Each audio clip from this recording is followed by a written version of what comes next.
Hi everyone, Darren Hunter here. I'm with Michael Sanz. This is the Outsourced PM podcast show. And Michael, special podcast today because we've had some issues in the country in the last couple of weeks. We've had Medicare. They were hacked in a severe way, and there's all sorts of bedlam going on in the news at the moment with these people wanting this massive ransom. They've revealed all sorts of incredibly sensitive, very violating information, which shows how bad data breaches really are. And then on top of that, closer to home in the real estate industry, with the real estate media, who do a great job, highlighted and brought quite a scary story with a well-known real estate brand who are using a very high-profile virtual assistant company within the real estate space who had a data breach. And the media is simply saying that a third-party source had access through a virtual assistant or via a virtual assistant or something like that, where a data breach occurred, where landlord information, tenant information,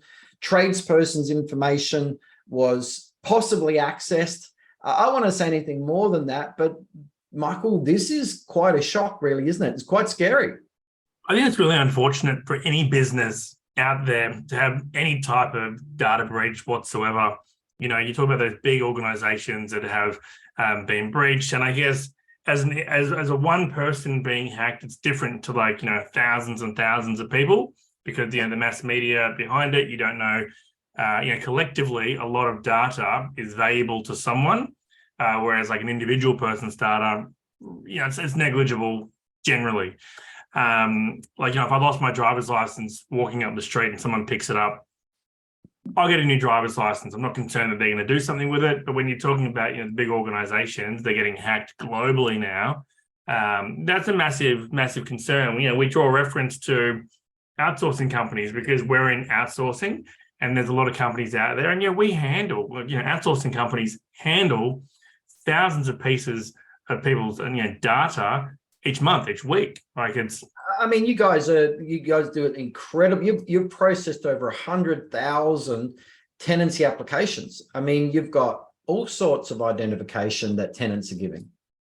Yeah, and I think as companies, outsourcing companies, you've got the model where people work from an office, you've got the model where people work from home, which is our model. We all have systems and procedures in place to minimize data breaches such as this. And it's possible to have individuals out there that ruin it for the many, right? But what are we doing collectively as organizations to minimize that type of data breach? Because no one wants their data out there, right? They want to know that if I'm giving you my application, Darren, I don't want that to be sold off to companies in subcontinents and where they're going to use my details, or they have my pay slips. It's irrelevant most of the time, but we see people, companies, Darren, where the team go to work in an office. They have to put their mobile phone into a special lockbox so that they don't have any access to the lock, to their phone during their shift. It's like a prison, isn't it? It's like a prison. You're going to visit someone, you get stripped of everything. It's like a prison. But when you're treated like a prisoner, when you're treated to be boxed in, you want to break out of a cage. It's more, again, I can't speak to how other people run their business, and there are some severe security protocols in place. But Darren, these are the places that are getting hacked. These are the places that have this top level security, that have no trust in their team, that are getting hacked. And it's like they've been treated like caged hens. So the hens aren't happy. And it is, on the surface, it looks like a good model, but it really doesn't work. It's all good if it's AI or robots, but we're dealing with people, isn't it? And, we're seeing a massive push now in the Philippines. Let's point out the Philippines, a massive push for big organizations. And let's reference outsourcing companies too. They're now wanting their teams to work back in the office. And people for such a long time have adapted to work from home. And as we know, family, number one driving motivation for people in the Philippines. When they're driving 3-4 hours each way to go into an office for work, they are treated like caged criminals. The motivation sucks. It lacks. They just don't have a drive. And for them, going into work is a paycheck, right? They're motivated by a paycheck, and there would be less loyalty, high burnout of these team members. So yeah, so they're probably looking, Darren, like when they're not treated with that level of respect. So let's just look at this, because on the surface, it's possible that our conclusion that we could come is that the VA model is flawed because of potential data breaches, things like that. So Michael, let's just look at the reality of the situation and, what are the risks? Let's say a boss goes, right, we are not using virtual assistants because there's too much risk with the data breach or something. We can't have a data breach. So therefore, to get rid of my risk, we are going to get rid of virtual assistants, move everything back to our traditional office. What risks still exist in a traditional office model, Michael, with a data breach? So, I mean, this is always like humorous and comical to some degree, because you have team members and they leave an agency, right? They leave an agency and they tell their friends and family, hey, I've left ABC Realty. I'm now at XYZ Realty. And they've got phone numbers and they've got details of previous clients and friends and family. Live on their phone. I mean, Michael, are all real estate agencies out there supplying every property management staff member that uses a phone with a work mobile? And is that what's happening? I mean, surely they're using a lot of the time their own mobile, which has got contact information, sensitive information on it. What are the typical bosses doing to cut that risk out of that data being leaked? But even still, Darren, like, yeah, you give someone a company phone, which a lot of agencies don't. They give people a rebate on their phone bill. But we're in a social world. And if the social profiles and systems and algorithms say, hey, Darren, you've been in the vicinity of this person like 10 times, they start to push you together. So automatically on social media, your team probably already have a number of clients on their social media. So irrespective of if they had a company phone, if they left and they posted they left, that is going to be visible. And if people go to Google your name, that is going to be visible too. I still think, Darren, you have a greater risk of data breach in your office with your in-office physical staff, because they know what to do. Correct. The data, yeah. Right? Forgetting about driver's license, forgetting about a passport, they can take, when they leave your business, they can go after your rent roll. Mm. Can I just use this analogy? I'm a diver, and I love diving. I haven't done it for a while now. I really want to get back out there, and I have this fear off Adelaide of these big 6 meter, size of jaws creatures out there. And if I'm 20 meters down, I've got that fear, and this fear keeps me away. It really does. And it's a problem because I want to get it back out there. But the fear of the big great whites out there in the water, can keep me scared. But what's the chances of something happening? Because I know there's thousands of dives going on off Adelaide every year. And one person might get taken every 10 years. Yet I haven't got a problem hopping into my car and going down the street where I've got a far greater risk of something happening. And this is what's happening out there. If people feel that virtual assistants, particularly with us, may be a risk, there's far more risk in your office with your lack of business practice around data breaches and data security and all of that stuff that's going on. Let's be honest, everybody, how much security measures have you actually got in place to stop a data breach in your office right now with your team, with your property managers? I mean, how many bosses out there, Michael, are full-time focused on their sales division, not really giving any focus whatsoever to their property management? It's just a hope that a data breach won't occur because there's no measures in place, really. No, I mean, you're right. You're spot on. I doubt many people out there have processes in place to prevent data breaches from within. General.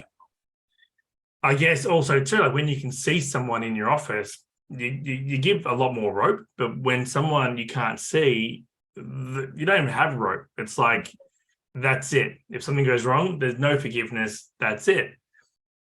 They're the people you want to have on your side, right? When you have that risk inside your office and staff are tangible and they go to other companies, you're looking for constants. right? You want that constant. What do you do to prevent and minimize? I mean, like we were saying, there are offices out there like in the Philippines where they prevent the use of mobile phones. I think that with social media, like I said, social media, someone's going to find that person regardless. It's going to pop up. You can't help it because you want your team member to be relatable and human. So they're going to have connections there. You want to have soul in the team. Like we do things a bit differently, and we haven't had data breaches, and touch wood, it never happens. Our process is different to a lot of other companies out there. Let's just spend some time on that now, please, Michael, because I think people need to keep in mind as we go through what, for example, Teams by Design does with the security processes that are in place. Think about your own office, think about your protocols, your systems, your checking, your protection that's in place, and you'll see that you've got a far greater risk of something happening in your office than actually with a virtual assistant company like Teams by Design. So Michael, over to you. Let's just list these out one by one. Let's just do a thorough list about what protection you have in place to minimize or eliminate the chance of a data breach with a virtual team like Teams by Design. Let's go through it. I guess if you want to peg it as a starting place is the recruitment process that we have. So we hire humans, educated, university educated people with experience in other industries and other fields, and we hire, they're competent people, Darren. They're not someone that is just kind of randomly out in the province and just looking for a job and just trying to fill a spot, like a telco company would do, right? You ever call a telco company and you have an over enthusiastic person that, English quality isn't great, different motivation. So we look for team-based people that want to be part of something bigger, right? The buy-in factor, the stickiness factor, they want to be part of a team. And when we hire, Darren, a lot of people say, I've been on your social media. I want to work for your company because I see how you treat your team. So we don't treat our team as caged animals. We don't look to kind of pin them down. We want to see them grow. You know yourself, Darren, we give people training opportunities to study in whatever area they want to have hyper focus on. They've got that opportunity. It doesn't cost them anything. We actually pay people for extra training, Darren. Like there's motivation there to... I know, and I'm blown away at how good Teams by Design are. So we don't want to have a prison camp. We don't want to have a sweatshop approach to VAs like other companies are doing, because we've got to protect the well-being, the mental health of workers as well. So we do have a work at home model, and happy people produce happy results. And that's a real important thing too. You don't want to get someone that's begrudgingly there just doing it, because that's where work quality can really suffer as well. Now, Michael, you've got a happiness officer as well, haven't you, within the team, or it's something that you've got planned? No, we do. We're a full-time happiness officer, happiness coach. His job within the team is just to love the team members, to organize anniversaries, birthday parties, help with the events, help with the local catch-ups, just to get out there and make sure that everyone is bonding as a team. And it's his only job. He doesn't have to deal with any clients, Darren. He just has to love the team members. It's unique. I haven't met any other outsourcing company that has someone that specializes in that. Yeah, no, that's great. All right, let's just start listing off the security protocols that you've got in place. You've talked about the importance of recruitment. We're really focused on that. We want people having good mental health. We do have them based in home offices. Well, so what's the other protocols? Just on that too, right? Mental health is really, really important. And there's a big taboo around mental health in the Philippines. And often if you have a problem, your friends and family will refer you to the local priest to discuss those issues. And religious or not religious, I don't think that a priest is best qualified to help with someone with depression, anxiety, sleep disorders, and things like that. We give our team access to top-level medical professionals to help them with mental health if they need it. Now, this person, Darren, will meet with them like a high level. I'm talking like, you're talking about like Australian quality, not a backyard operator. They can meet with this person and discuss the best course of action, and then they can refer them to someone that's in their area that can help them with mental health treatment. That's great. Right. So they have access to that. They have full access to that. And I don't need to know what the problem is, Darren. Like, it's whatever they need, in addition to the happiness coach, right? But you look at things like working from home. So we regularly track internet speeds. We regularly track what's going on in their computer. We use tracking software, not because we don't trust the individuals, but we can see what they're doing, what pages they're spending. You can actually see, so the screenshots happening regularly, and you can actually see what they're actually doing. So if there is an issue, you can go back and have a look. It also picks up software that people can use, which gamers use, right? Gamers use software that keeps their computer alert, so they're not logged out of the game or they don't go silent. We detect that software, and if it comes up, we tell them, hey, you have to delete the software. We just strictly prohibit that, in addition to being able to track the screens. Now, we also have a full-time quality assurance team. These people, Darren, check phone calls. They listen to all the calls. They check the screenshots. They check behavior of team members. So I guess you can say we're in front. We can predict and we can see if there would be any potential issues. When you talk about passwords, you can use programs like LastPass, where you can have 100 passwords and that person has one password that they need to log into numerous platforms. Right? If they leave, you change that LastPass. One password, yeah, and they don't have access. Right? It's really simple. And again, we give our team a lot of trust. We give them rope, but we also have daytime managers, nighttime managers. We've got the QA. We've got the overall operations person that sits over everything. We've got our EAs. There is a lot of process of relatable human beings over there to work with each other. And again, it comes down to staff selection. Very, very important. And, we've gone over like how we recruit our team. It's very thorough. It's very detailed. And coupled with that quality assurance, they feel wanted. We do questionnaires to our team, like, where can we improve? What do you like? And the team-based feedback is just next level. And you get to work from home. Like, we talk about people having to work in an office. They miss out on family time. They spend most of their time driving. And some of the transport there, Darren, is not fun to be in. You're crammed in like a sardine, having to get there. And you've got to wear a shirt and tie and look all formal to go to work. You should look nice and presentable anyway. But these are adults, Darren. So giving them motivation to want to stay at work with the team. We have our Christmas party coming up. We've got like 60, 70 people coming in for the one day. Yeah. Well, Michael, let's keep on going with this. What about the use of them using their own mobile phone for work purposes? What's the deal there? They don't need it. There's nothing that they would need for work purposes. We have some people on the team that would use their mobile in the creative space, when they're looking at how things would look like on the phone. But if it's a general virtual assistant, they don't need their phone. Yeah, they can have it there. I'd rather them look at social media on their phone than on the computer. What about doing work on the phone? No, again, it's more the creative space. Like we had a graphic artist who needed his iPad.